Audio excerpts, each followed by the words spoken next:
Diga, Marrano, você, meu irmão, onde você preparou o seu seider? Em uma gruta profunda, em um buraco. Lá eu preparei meu seider. Diga, Marrano, onde e de quem você vai pegar as mátsias?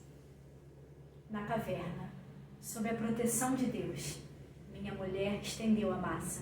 Diga, Marrano, como você vai conseguir o Magadá? Como vai obter?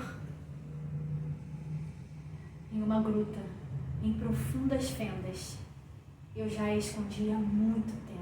Diga, Marrano, como você vai se proteger quando ouvirem a sua voz?